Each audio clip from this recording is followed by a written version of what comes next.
گفتگو چل رہی ہے زکوٰۃ کس کو دینی ہے، یعنی زکوٰۃ کے مصارف۔ قرآن مجید کے اندر اللہ رب العزت نے ارشاد فرمایا ہے انما الصدقات للفقراء والمساکین والعاملین علیہا والمؤلفۃ قلوبہم وفی الرقاب والغارمین وفی سبیل اللہ وابن السبیل۔ قرآن مجید کی اس آیت مبارکہ کے اندر موجود ہے اللہ تبارک و تعالیٰ نے زکوٰۃ کے مصارف بیان فرمائے۔ سب سے پہلا مصرف جن کو زکوٰۃ دی جا سکتی ہے وہ ہے فقیر۔ فقیر وہ ہوتا ہے جس کے پاس تھوڑا بہت مال ہو لیکن اتنا نہ ہو کہ وہ بندہ نصاب تک پہنچ جاتا ہو۔ اور دوسرا مسکین، مسکین اس کو بولا جاتا ہے جس کے پاس کچھ بھی نہ ہو۔ اور تیسرا عامل، عامل اس شخص کو بولا جاتا ہے جس کو بادشاہ وقت نے، بادشاہ اسلام نے لوگوں سے زکوٰۃ لینے کے لیے مقرر کیا ہو اور وہ اس زکوٰۃ سے اپنا حصہ لے سکتا ہے۔ اور چوتھا ہے رقاب۔ رقاب اس غلام کو بولا جاتا ہے جس کے آقا نے یہ کہا ہو کہ میرا تو اتنا مال ادا کر دے تو آزاد ہے، آقا نے بولا ہو اتنے پیسے دے دے تو آزاد ہے۔ اب وہ غلام کی آزادی کے لیے اگر بندہ زکوٰۃ اس کو دیتا ہے تو اس کی زکوٰۃ کی بندے کی ادائیگی ہو جائے گی۔ پانچواں ہے غارم۔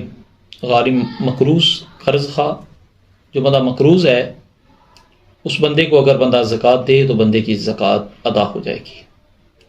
چھٹا ہے فی سبیل اللہ، اللہ کے راستے میں نکلا ہوا۔ اللہ کے راستے میں نکلے ہوئے سے مراد ایک بندہ حج کے لیے جاتا ہے، اس کے پاس زیادہ راہ نہیں ہے، اس کو اگر بندہ زیادہ راہ دے دیتا ہے، سامان دے دیتا ہے تو زکوٰۃ کے پیسوں سے، تو یہ فی سبیل اللہ کے اعتبار سے اس بندے کی مدد ہو جائے گی اور بندے کی زکوٰۃ ادا ہو جائے گی۔ ایک بندہ جہاد کے لیے نکلا ہے، اس کے پاس ساز و سامان نہیں ہے تو وہ بھی فی سبیل اللہ کے زمرے میں آئے گا، اس کو بھی اگر بندہ دے دے۔ اسی طرح ایک طالب علم ہے جو دین کا طالب علم ہے، علم کی طلب کے لیے اپنے گھر سے نکلا ہوا ہے اور وہ علم دین حاصل کر رہا ہے، اگر بندہ اس کو زکوٰۃ کے پیسوں سے اس کی معاونت کرتا ہے، اس کی خدمت کرتا ہے تو بندے کی زکوٰۃ بھی ادا ہو جائے گی اور اس کو اجر و ثواب بھی ملے گا۔ ساتواں ہے وابن السبیل، مسافر۔ ایک بندہ کسی جگہ گیا ہوا ہے مالدار لیکن وہاں اس کے پاس پیسے ختم ہو چکے ہیں، اب اس کی زکوٰۃ کے پیسوں سے اگر بندہ خدمت کرنا چاہے، اس کو دینا چاہے تو بندہ دے سکتا ہے۔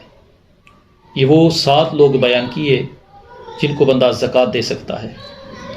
اب وہ لوگ جن کو زکوٰۃ نہیں دے سکتے ان میں بنو ہاشم۔ بنو ہاشم کون ہے؟ یہ 5 قسمیں ہیں۔ حضرت علی رضی اللہ تعالی عنہ کی اولاد، حضرت عباس رضی اللہ تعالی عنہ کی اولاد، اور حضرت عقیل رضی اللہ تعالی عنہ کی اولاد، اور حضرت جعفر رضی اللہ تعالی عنہ کی اولاد، اور حضرت حارث بن عبد المطلب رضی اللہ تعالی عنہ کی اولاد۔ ان کو زکوٰۃ بندہ نہیں دے سکتا۔ اپنی اصل سے مراد اپنا والد، دادا، پردادا، ان کو زکوٰۃ نہیں لگتی۔ اپنی فرع، بیٹا، پوتا، پڑپوتا، ان کو زکوٰۃ نہیں لگتی۔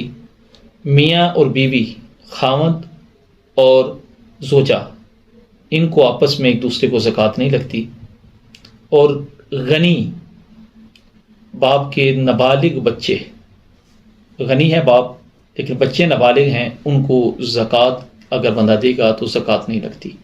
اس میں ایک مسئلہ یاد رکھنا ہے، جس طرح زکوٰۃ کی تعریف میں نے بیان کیا، زکوٰۃ کی تعریف یہ ہے کہ مخصوص مال کا مخصوص شخص کو مالک بنانا۔ مسئلہ یہ ہے کہ اگر بندہ کوئی رفع عامہ کے کاموں میں، کسی بھی رفع عامہ کے کاموں میں بندہ اگر زکوٰۃ کے پیسے دیتا ہے تو زکوٰۃ کے پیسوں سے وہ رفع عامہ کا کام ہوگا تو وہ زکوٰۃ ادا نہیں ہوگی۔ کیوں نہیں ہوگی؟ کیونکہ اس میں کسی کو مخصوص شخص کو مالک نہیں بنایا۔ مخصوص شخص جو میں نے بیان کیے ہیں 7 قسمیں ہیں، اگر تو بندہ اس زمرے میں کوئی آتا ہے اس کو دیں گے تو بندے کی زکوٰۃ ادا ہوگی، اور اگر بندہ کسی کو مالک نہیں بناتا، اسی طرح رفع عامہ کے کاموں میں زکوٰۃ کے پیسے لگاتا ہے تو بندے کی زکوٰۃ ادا نہیں ہوگی۔ البتہ وہ کام تو ہو جائے گا، لیکن زکوٰۃ جو ہے وہ ادائیگی کے لیے یہ زکوٰۃ کے جو میں نے 7 مصارف بیان کیے ہیں اس میں بندہ زکوٰۃ ادا کرے گا تو زکوٰۃ ادا ہوگی۔ اللہ کریم ہم سب کا حامی و ناصر۔